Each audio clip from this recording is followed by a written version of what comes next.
अच्छा बच्चों, ध्यान से सुनो। आज हम एक जीएसटी का सिंपल सा क्वेश्चन समझने वाले हैं। क्वेश्चन कह रहा है कि एक इंट्रा स्टेट सेल हुई है, मतलब याद रखो सेल सेम स्टेट के अंदर हुई है। और जैसे ही इंट्रा स्टेट सेल बोलते हैं ना, तुरंत दिमाग में एक बात क्लिक होनी चाहिए। जीएसटी दो पार्ट्स में बंटता है, सीजीएसटी और एसजीएसटी। अब क्वेश्चन में दिया हुआ है मार्क्ड प्राइस है 2000 रुपीज और सीजीएसटी जो पे हुआ है वो है 120 रुपीज।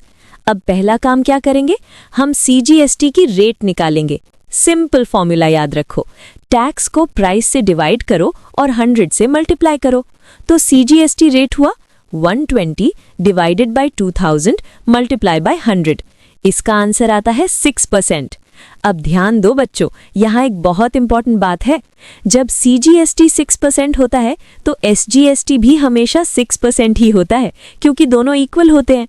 तो अब टोटल जीएसटी क्या हो गया, सीजीएसटी 6% प्लस एसजीएसटी 6%, मतलब टोटल जीएसटी हुआ 12%।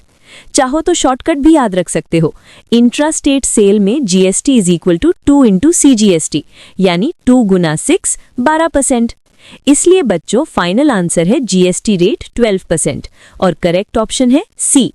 एग्जाम में अगर ये कॉन्सेप्ट क्लियर है ना, तो जीएसटी के आधे क्वेश्चंस अपने आप सॉल्व हो जाते हैं।